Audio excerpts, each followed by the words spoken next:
Quiero iniciar contándoles una historia que nos ilustra un poco a lo que quiero llegar en el mensaje. Dice, en el antiguo muelle de madera, al amanecer, un pescador experimentado prepara su línea con calma. Abre su caja, observa sus opciones y elige con precisión la carnada correcta. Él sabe que no todos los peces muerden cualquier cosa. Cada uno tiene su debilidad. Con cuidado coloca la carnada sobre el anzuelo, ocultando el peligro detrás de algo atractivo. A simple vista parece alimento, pero en realidad es una trampa. Así que lanza la línea y espera. Debajo del agua, un pez nada tranquilo. Todo parece normal hasta que ve algo tentador. Así que decide acercarse. No parece peligroso. Es fácil, accesible e irresistible. Y aunque algo en su instinto le susurraba cautela, decide morder. En ese mismo instante, todo cambió. Lo que parecía alimento era un anzuelo. Lo que parecía placer se convierte en lucha. Y lo que parecía inofensivo termina atrapándolo. Ahora, les hago una pregunta. ¿Qué le pasó al pez? ¿Cómo? Terminó en un sartén, por lo más probable. ¿Qué le pasó al pez? La historia dice que algo, su instinto, algo le alertaba. Pero ¿y qué pasó con ese pez? ¿Por qué mordió? ¿Era agradable? ¿Era tentador? ¿Parecía inofensivo? ¿Atractivo? ¿Saben? La semana pasada iniciamos una serie de mensajes que vamos a estar predicando, así que usted no se los pierda. Vamos a estar trabajando en la carta de Santiago. Y esta carta de Santiago tiene una particularidad, que Santiago en todos los capítulos va a la yugular. No pierde tiempo. Él va y te dice, esto es así, pau, pau. Así que el mensaje de hoy yo lo traté de ajustar para que no fuera tan golpeador como si hubiera sido Santiago. Ok, está bien. Está bien. Pero vamos a estar predicando sobre la carta a Santiago. Y la semana pasada José hablaba desde el capítulo 1 cuando iniciaba, que decía que debemos sentirnos muy dichosos. Fíjense que no dice dichosos, sino dice muy dichosos cuando atravesamos, ¿qué cosa? Las pruebas, ¿ok? Y el pasaje dice que cuando atravesamos pruebas, eso fortalece nuestra fe, ¿ok? Genera en nosotros constancia. Y esa constancia lleva a feliz término la obra del Señor Jesucristo en nuestras vidas. Eso lo dice el capítulo 1, iniciando. Ahora bien, continúa ese mismo pasaje diciendo que es necesario que pidamos sabiduría. Y dice que el Señor da sabiduría abundante y sin reproche. Y esa sabiduría tenemos que pedirla con fe y sin dudar. No, sin fe no, sin fe no. Con fe, y eso sí lo agarraron, cuando dije sin fe. Ahí sí, ahí sí se la agarraron rápido. Están pendientes. Sí. Con fe y sin dudar, porque dice que el que duda es como las olas del mar que van de arriba para abajo y de adelante para atrás. Hoy vamos a entrar en los versículos que siguen de ese mismo capítulo 1. Vamos a abordar versículo 12 al 18. Así que me acompañan a leerlo. ¿Sí? Ok, bien. Gracias, Yosai. ¿Tienen Biblia? Si tienen celular, tienen Biblia. Así que vamos a leerlo, ¿ok? Búsquenlo en su Biblia, en su celular. Lo voy a tener aquí en pantalla para leerlo yo, pero usted puede leerlo en su celular, ¿ok? Santiago 1, versículo 12 al 18. ¿Bien? Dice, dichoso el que resiste, ¿ahora qué dice? La tentación. Fíjense que antes decía, siéntete muy dichoso cuando atraviesas pruebas, ¿ok? Ahora dice, dichoso el que resiste la tentación, porque al salir aprobado recibirá la corona de la vida que Dios ha prometido a quienes, a los que lo aman, ¿ok? Dice el versículo 13, clave aquí dice, que nadie al ser tentado diga, es Dios quien me tienta. Fue Dios el que me metió en esto. Yo no sé, yo estaba tranquilo. ¿Ok? Dice, porque Dios no puede ser tentado por el mal, ni tampoco tienta Él a nadie. ¿Habían pensado en eso? ¿Dios no tienta a nadie? ¿Sí? Dice, todo lo contrario, cada uno es tentado cuando sus propios malos deseos lo arrastran y seducen. A ver, ¿de dónde viene la tentación? Espíritu de tentación. No. ¿De dónde viene la tentación? De nosotros, nuestro interior, nuestros malos deseos a lo interno. ¿Saben? Y muchas veces nos las pasamos echándole culpa a otro. Echándole culpa al diablo. Sí, el diablo tiene su cuota, ¿ok? Y dice que anda como león rugiente buscando a quien devorar. Resístanlo y él huirá de vosotros, dice el apóstol Pedro. Pero aquí el apóstol Santiago nos está diciendo que nace de nuestros propios malos deseos, los cuales esos deseos nos arrastran y nos seducen. Y dice, fíjense el versículo 15, luego cuando el deseo ha concebido, engendra el pecado. ¿Ok? Y el pecado una vez ha sido consumado, da a luz muerte. ¿Ven que es un proceso? Inician mis malos deseos, luego mis malos deseos hacen que se engendre en mí el pecado, y una vez eso engendra, es cuestión de tiempo para que sea consumado. ¿Lo ven? Sigue diciendo, versículo 16. Mis queridos hermanos, no se engañen, por favor, no se engañen. No estén escuchando cuentos, no se engañen. Toda buena dádiva y todo don perfecto desciende de lo alto, donde está el Padre que creó las lumbreras celestes. Es decir, todo lo bueno que tenemos, todo lo bueno que sentimos y experimentamos proviene de Dios. No la tentación. ¿La tentación de dónde proviene? De nuestros malos deseos. ¿Ok?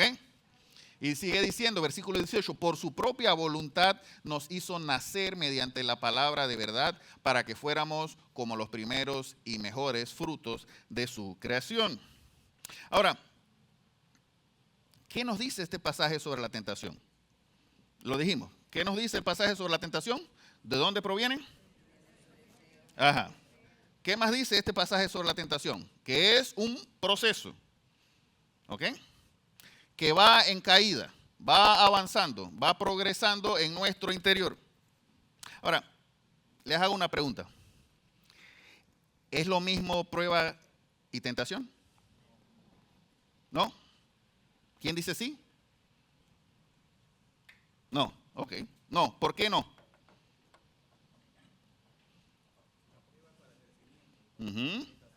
Ajá, belleza, me gusta.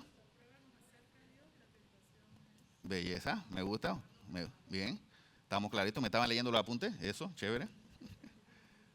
Fíjense, la prueba es una situación permitida por Dios, ojo, permitida por Dios, para fortalecer nuestra fe y forjar nuestro carácter. El propósito de la prueba es acercarnos a Dios, forjar nuestro carácter. ¿Se acuerdan que José predicó la semana pasada y dijo, eso genera constancia y la constancia lleva a feliz término la obra del Señor Jesucristo? Es decir, la prueba, la intención, el propósito de la prueba es acercarnos a Dios, fortalecernos y forjar nuestra fe y nuestro carácter. La tentación no. La tentación es una incitación al pecado que busca debilitar nuestra fe y hacernos caer. ¿Vieron la diferencia? La prueba busca crecimiento, la tentación busca caída. La prueba es una situación complicada de salida, que estresa, desagradable. A nadie le gustan las pruebas. De salida te desagrada. No, la tentación no. La tentación es una situación agradable y atrayente. Suavecita y dulcecita. Agradable. Así como el anzuelo y el pez que les estaba leyendo. ¿Vieron? Las pruebas son de parte de Dios o permitidas por Dios. La tentación no proviene de Dios.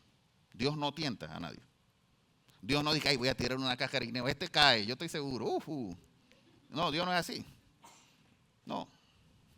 La tentación no proviene de Dios, sino de nuestros malos deseos. Y fíjense algo. Todos en algún momento hemos sido tentados con algo. Todos hemos sido tentados. Probablemente muchos estamos siendo tentados y le tengo una noticia mala, seguiremos siendo tentados. Seguiremos. Mientras estemos aquí en la tierra, vamos a seguir siendo tentados. Vamos a seguir teniendo deseos malos en nuestro interior. Así es nuestra naturaleza. Y Santiago nos enseña que para vencer la tentación, para poder resistir, como es la palabra que utiliza, primero debemos dejar de culpar a otros de la tentación y asumir nuestra responsabilidad. ¿De dónde salen los malos deseos? De nuestro interior. ¿Quién tiene la responsabilidad de dominar eso?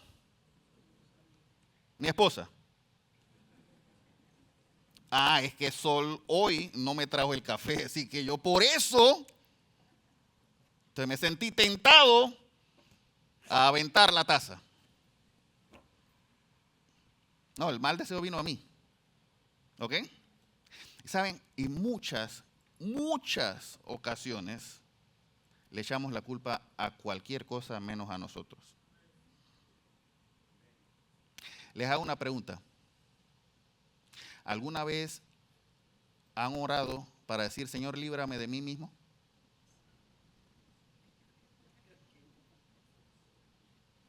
No, ¿verdad? ¿No? Pero si los malos deseos están aquí adentro. A ver, se lo pongo más fácil. ¿Alguna vez hemos orado para decir, Señor, líbrame de mis propios malos deseos? Dos. Ya veo que por lo menos dos han orado. Estamos avanzando. ¿Saben qué hacemos por lo general? Señor, líbrame de este que me está haciendo caer. Líbrame de la prueba que este me está provocando. Líbrame de la tentación que es esto. Pero rara vez oramos y decimos, Señor, líbrame de mis propios malos deseos. Porque nacen en mi interior.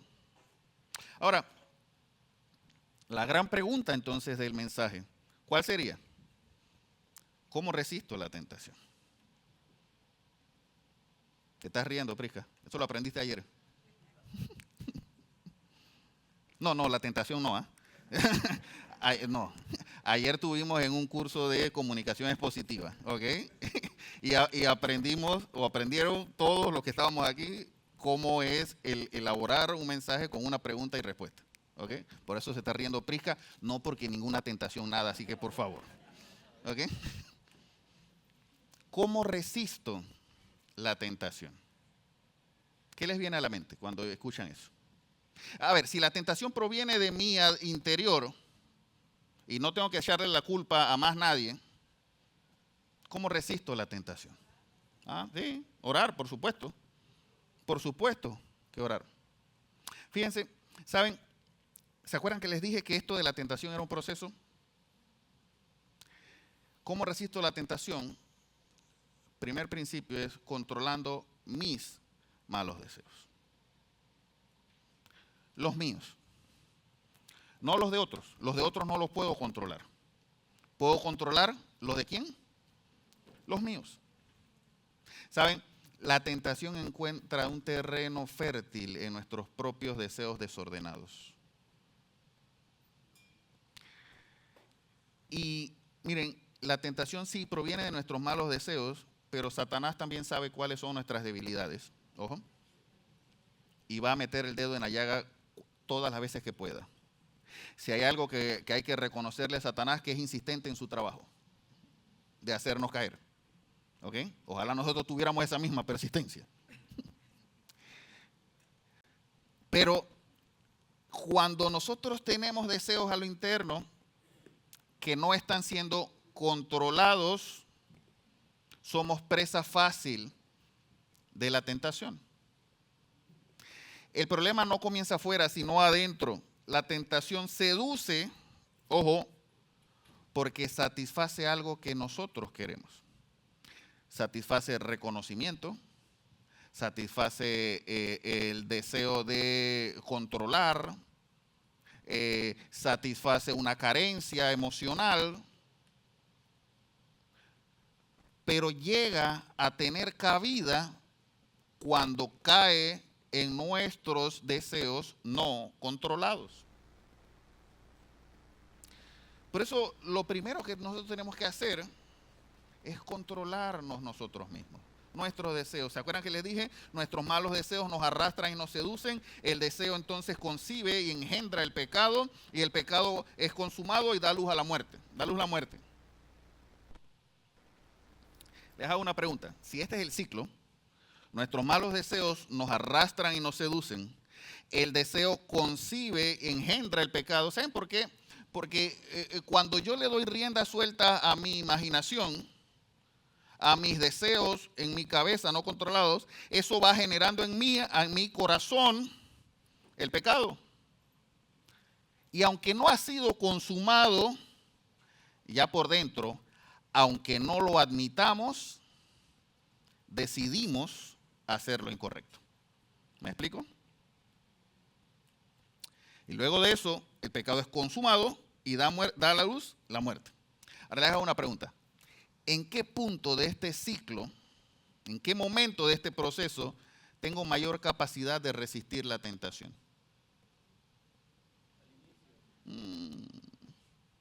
Al inicio. ¿Sí? ¿Quién dice otra cosa? Limpiando nuestra mente, controlando mis malos deseos. Les pongo un ejemplo. Si yo estoy en el borde de un precipicio, vamos a decir un edificio alto, en el borde, ¿cuándo es el momento en que yo me puedo librar de caerme? ¿Cuando me aventé o antes de aventarme?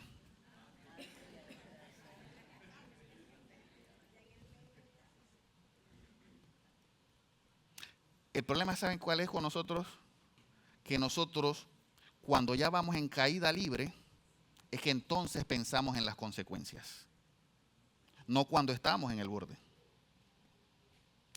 Y es cuando estamos en el borde que debemos controlar nuestros malos deseos. Es más, ni siquiera debemos llegar al borde, debemos estar lo más lejos posible del borde.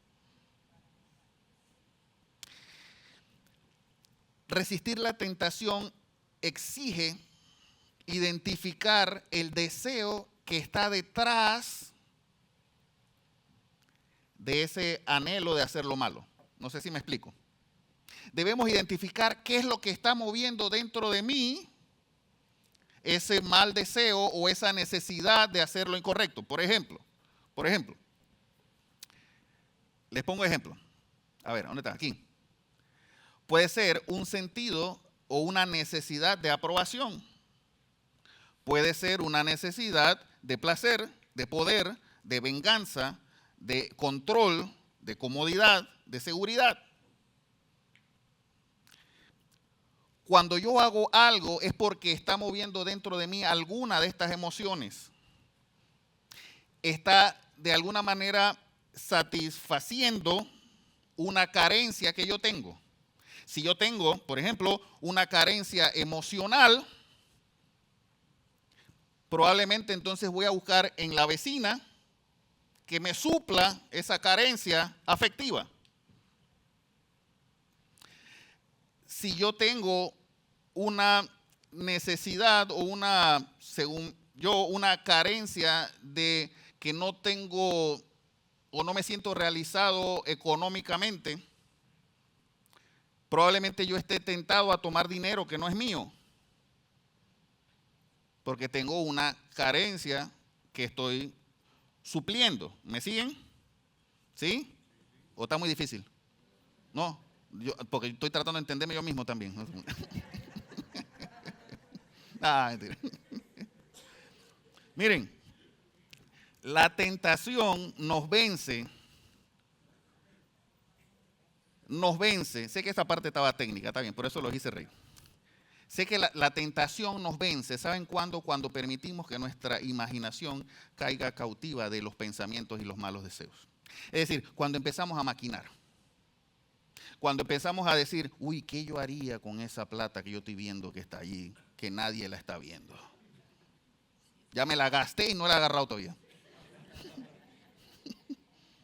¿Verdad? ¿Qué pasaría si yo recibiera el cariño que yo estoy viendo que la vecina mía es más cariñosa?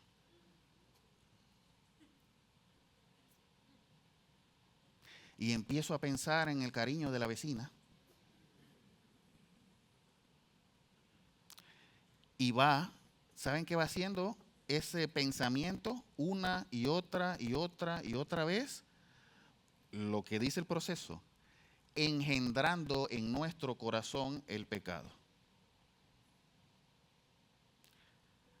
Hasta que tarde o temprano es consumado. Pero todo empezó, ¿dónde? Con mis malos deseos. Por eso Jesús en el Sermón del Monte, Mateo capítulo 5, dijo, ustedes han oído que se dijo, no cometas adulterio. Pero yo les digo que cualquiera que mira a una mujer y la codicia, ya ha cometido adulterio con ella el corazón. ¿Por qué? Porque ya engendró el pecado adentro. Porque ya dejé que mi mal deseo y mi pensamiento todo el día estuviera maquinando, maquinando y maquinando. ¿Y qué tal si invito a comer a la vecina? ¿Y qué tal si la invito a comer?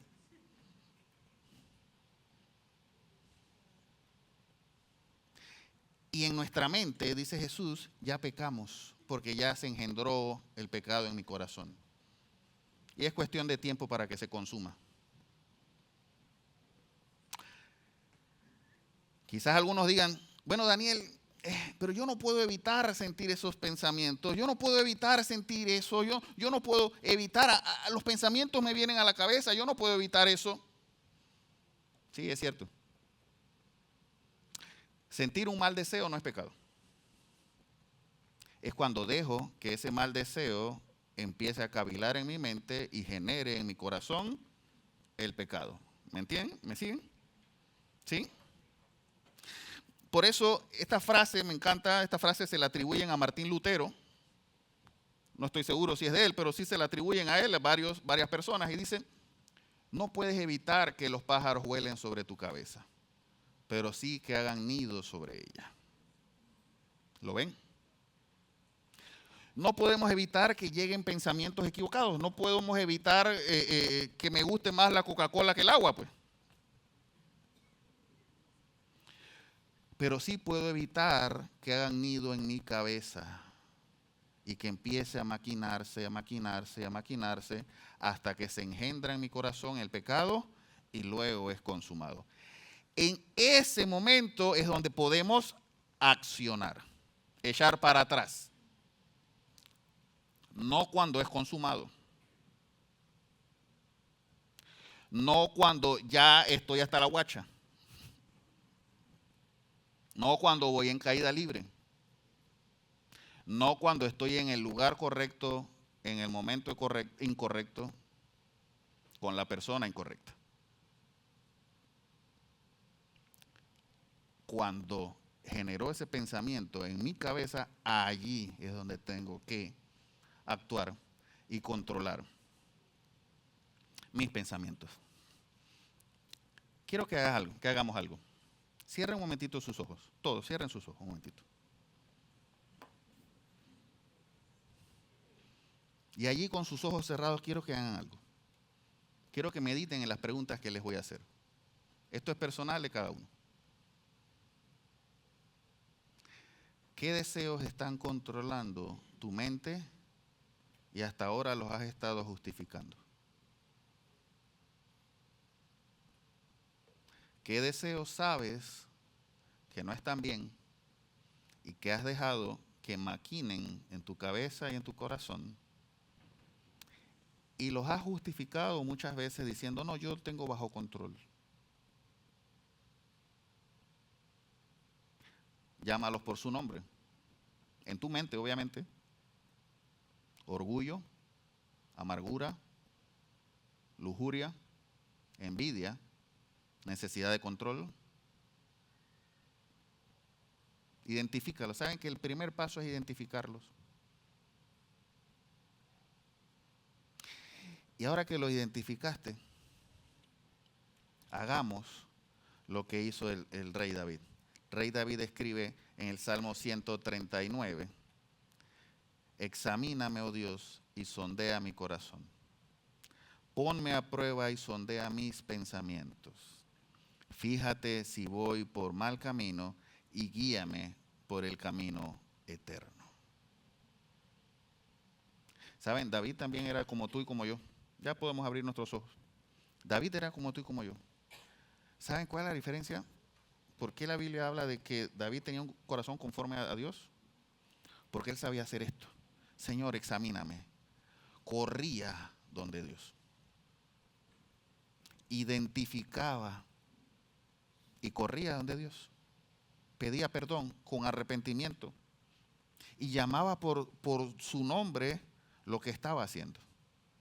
Cuando Natán lo confrontó, dijo, he pecado contra ti, Señor. No le echó la culpa a más nadie.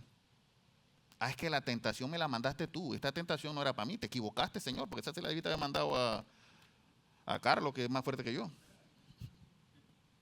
No. Examíname, oh Dios. ¿Saben qué? Esto es algo, una práctica que debemos hacer todos los días. Pedirle al Señor, Señor, examíname.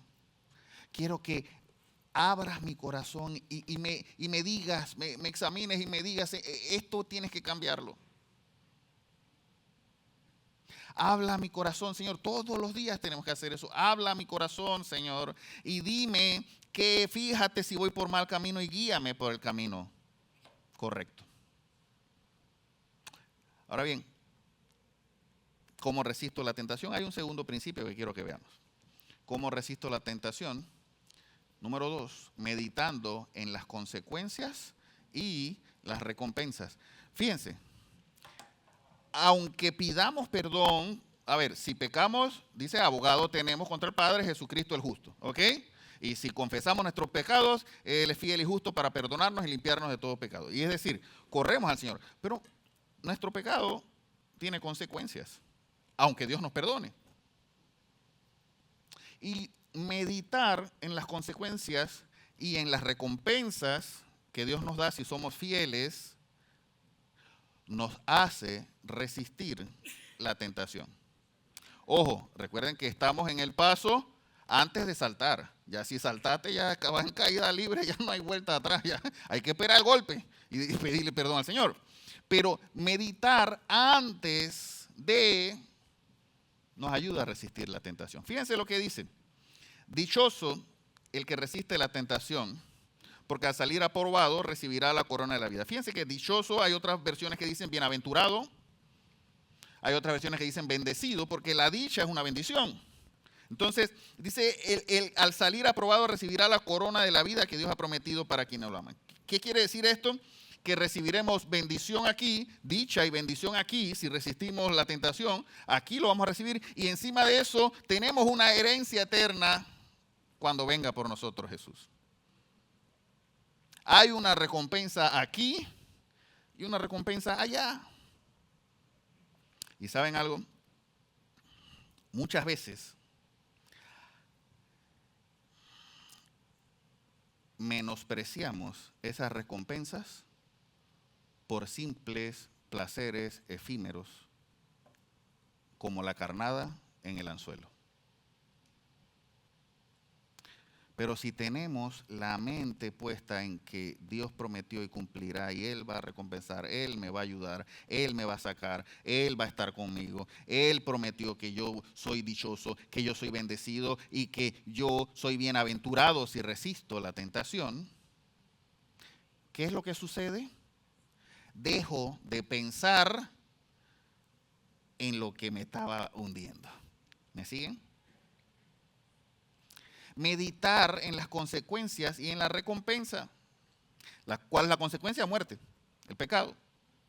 Pero meditar en la recompensa, yo sé que voy a recibir bendición. Yo sé que Dios recompensa bien cuando me mantengo fiel.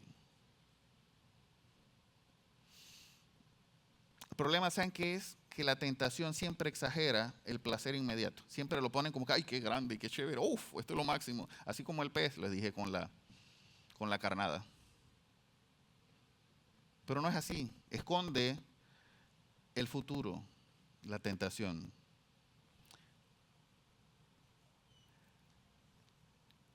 Cuando estamos en el borde o experimentando una tentación, hagámonos una pregunta. ¿A dónde me lleva esto?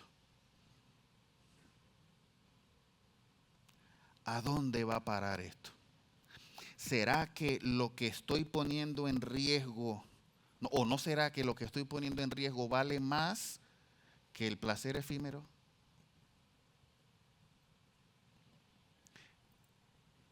Quizás algunos digan, Daniel, pero la tentación se siente demasiado fuerte en el momento. Sí, es cierto. Es cierto. Por eso necesitamos acudir a Dios. ¿Saben por qué? Porque esta batalla no se gana con fuerza de voluntad. ¿Eh? No, esta batalla no se gana porque yo soy fuerte. Yo me voy a levantar y soy fuerte. No. Olvídate.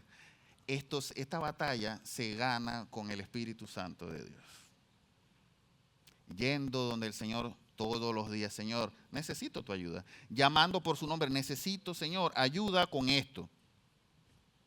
Tengo ganas de meterle un pescozón al compañero de trabajo. Señor, por favor, ayúdame en esto.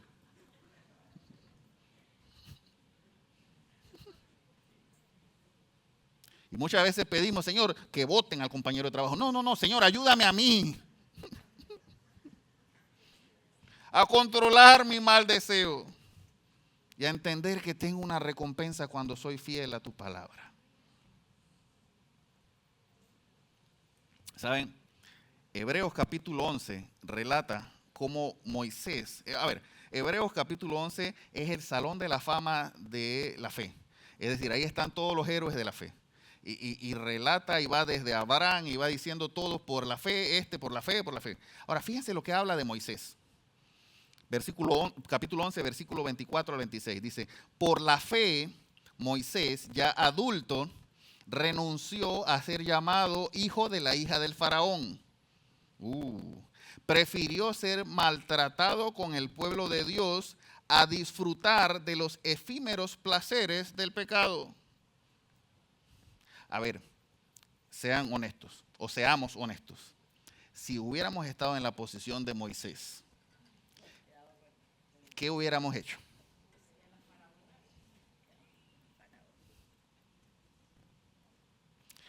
Lo más probable es que muchos de nosotros nos hubiéramos quedado abrazados al faraón. Pero hubiéramos dejado de cumplir el plan perfecto y el propósito de Dios de liberación para el pueblo de Israel. Propósito que aún hoy para nosotros es de bendición. Porque por ese pueblo nació Jesús y vino y murió en la cruz del Calvario para que tú y yo tuviéramos salvación. ¿Me siguen? Muchas veces no entendemos la magnitud de lo que estamos poniendo en riesgo por un placer efímero. Por algo que es pasajero. por una carnadita que detrás tiene un anzuelo enorme. Thomas Watson, pastor puritano del siglo XVII, escribió esto: el pecado primero halaga. Sí, es que halaga, es que es atractivo. ¿Se acuerdan que le dije la diferencia? La prueba te causa estrés. Uy, pero la tentación te atrae. ¿Y saben por qué te atrae? Porque da en lo que nos gusta. Si a mí me traen un plato de brócoli, no me va a tentar como un ribeye. Se los aseguro. Se los aseguro. El pecado primero halaga, te da esa falsa sensación de emoción, de conseguir algo de lo que careces, pero luego te hiere. Cuando caes en la realidad que era un simple placer efímero. Y después finalmente destruye porque tiene consecuencias. ¿Me siguen? Iglesia, necesitamos aprender a mirar más allá del momento, más allá de lo que tenemos enfrente. Empezar a mirar las recompensas que Dios tiene para nosotros. Empezar a ser fiel por amor a Dios, no por nuestra fuerza de voluntad, porque van a fallar nuestra fuerza de voluntad. Dije, aquí estoy resistiendo la tentación, abrazado. No, eso no funciona así. Tú no resistes así, tú tienes que huir de ahí. Y eso tienes que hacerlo antes. Antes. Y tenemos que aprender a mirar lo que ponemos en riesgo, mirar más allá, lo que está en juego cuando estamos en el borde a punto de saltar a la tentación. Y hacernos esta pregunta: ¿vale la pena? ¿Vale la pena el riesgo? ¿Vale la pena pagar ese precio?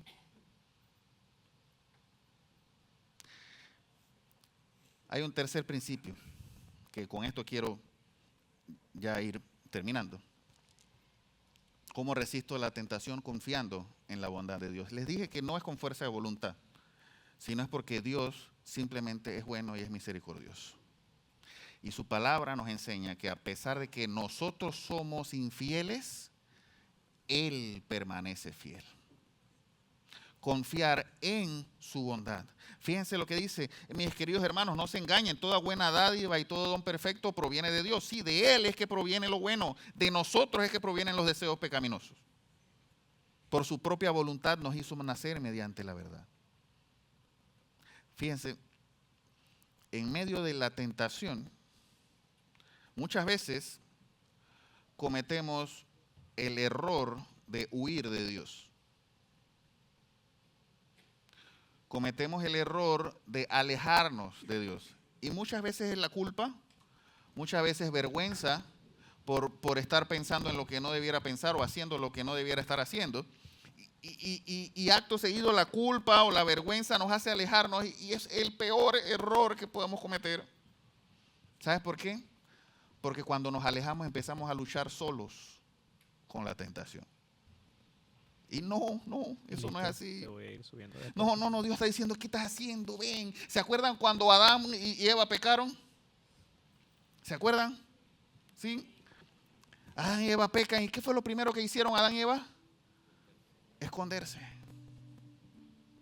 Ahora, ¿qué hizo Dios? Fue y los buscó.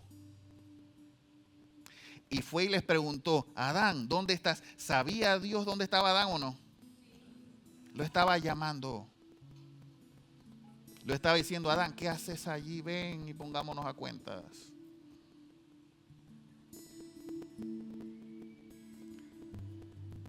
En medio de la tentación, no nos alejemos de Dios. Al contrario, es cuando más necesitamos a Dios. Cuando estamos en el borde, cuando la tentación ya está en nuestra mente y estamos luchando con eso, es cuando más necesitamos a Dios. Y quizás algunos digan, Daniel, pero si Dios es bueno, ¿por qué permite la tentación? Una pregunta interesante. El tema es que, acuérdense que leímos que la tentación no proviene de Dios, sino de nosotros. Entonces somos nosotros los que nos metemos en camisa de 11 varas, como decía mi abuela. ¿La abuela de usted también decía eso? Sí, ok, está bien. Somos nosotros los que nos metemos en camisa de 11 varas. Pero aún, fíjense esto, aún cuando nos metemos en camisa de 11 varas, Dios nos dice, ven, ¿qué haces allí? ¿Dónde estás? ¿Qué estás haciendo? Ven. Fíjense lo que dice 1 Corintios capítulo 10. Dice, ustedes no han sufrido ninguna tentación que no sea común al género humano. Otras versiones dicen, no han sufrido una tentación que no puedan soportar. Dice, pero sigue diciendo, pero Dios es fiel. Y sigue diciendo, y no permitirá que ustedes sean tentados más allá de lo que puedan aguantar. ¿Qué quiere decir eso? Aun cuando está cavilando en nuestro corazón y en nuestro pensamiento el deseo equivocado, Dios nos va a seguir sosteniendo y nos va a seguir diciendo, ven, ven, ven. Y sigue diciendo, más bien, cuando llegue la tentación, Él les dará también una salida a fin de que puedan resistir. ¿Qué quiere decir esto? Que aún cuando estamos con pensamientos equivocados, con nuestro corazón probablemente envenenado, aún incluso cuando ya estamos a punto de caer, Dios sigue siendo fiel. Y sigue siendo fiel y nos está diciendo, ven, aquí está la salida. Huye de ahí. Tú no perteneces allí. Tú eres mío. Aquí está la salida. Yo estoy aquí contigo. ¡Wow! ¿No es una belleza eso? ¿No es una belleza tener la certeza de que Dios, aunque le fallamos, Él va a estar allí, está allí esperándonos y dándonos la salida? Charles Spurgeon escribió en uno de sus mensajes, Dios es demasiado bueno para ser cruel y demasiado sabio para equivocarse. Es demasiado bueno como para no darnos una salida. El problema, ¿saben qué? Es que no escuchamos la voz de Dios y nos queremos quedar ahí y no agarramos la salida. Pero Dios siempre nos da una salida. Siempre nos habla. Porque Él no es cruel, Él es bueno y es fiel. ¿Saben? Necesitamos cambiar nuestra perspectiva de Dios. Dios no está en contra de nosotros cuando fallamos. Dios no está en contra de nosotros cuando nuestra mente está llena de pensamientos equivocados. No, Dios no está en contra, al contrario. Dios está allí para ayudarnos. Y debemos correr a Él, confiar en su carácter, confiar en su bondad, confiar en su fidelidad. Y hoy necesitamos corregir esa manera muchas veces que entendemos de Dios, de que Dios está con un garrote ahí esperando para darnos, ay, se equivocó, tropezó, ¡pau! Ahí está, coge. No, Dios no es así. Dios nos está diciendo aquí que es fiel y que aun cuando estamos en la tentación, nos da la salida. Así es nuestro Dios de amoroso. ¿Cómo resisto la tentación? ¿Puede decirlo conmigo? Controlando mis malos deseos. ¿En qué momento? Antes de caer, cuando va en caída libre, bueno, espera el golpe y pide perdón. Pero resistir la tentación, controlando mis malos deseos. Número 2, meditando en las consecuencias y las recompensas que Dios tiene para mí por ser fiel. Y número 3, confiando en la bondad de Dios. Ahora, quiero que hagamos algo de nuevo. Cierren sus ojos ahí donde están de nuevo. inclinen su rostro y cierren sus ojos. ¿Saben? Porque mientras preparaba el mensaje, Dios hablaba a mi corazón en cuanto a esto. Quizás hay personas entre nosotros que están luchando con una tentación fuerte. Quizás hay personas entre nosotros que están en medio de una situación que piensan que no tienen salida. Una tentación que quizás pareciera que los está superando. Pero hoy Dios te está diciendo, no luches solo. No luches solo. Ven y pongámonos a cuentas. Ven, no te escondas. Yo tengo una salida para ti. No tienes que luchar solo. Ahora estás conmigo y yo te voy a dar la salida. Y fíjense, y quizás algunos pueden decir, Daniel, pero bueno, pues tú estás diciendo que resisto la tentación, pero ya yo la regué. Ya yo me tiré, caída libre. Y estoy padeciendo las consecuencias del pecado. Estoy padeciendo las consecuencias de no haber controlado mis deseos a tiempo. Sí, el pecado acarrea consecuencias. ¿Saben algo? Pero no importa lo que haya sucedido. La Biblia nos enseña que donde abunda el pecado, sobreabunda la gracia. Es decir, no hay nada que asuste a Dios. ¿Ok? ¿Me escuchan? Eso quiere decir que no importa lo que haya sucedido, no importa lo que hayas hecho, no importa cuán grande haya sido la caída o la consecuencia. Dios está aquí con los brazos abiertos, esperándote con un corazón arrepentido y humillado. ¿Saben por qué? ¿Saben por qué? Porque Él es fiel. Así de sencillo. No hay explicación. Primera de Juan capítulo 1 dice, si confesamos nuestros pecados, Dios, que es fiel y justo, nos los perdonará y nos limpiará de toda maldad.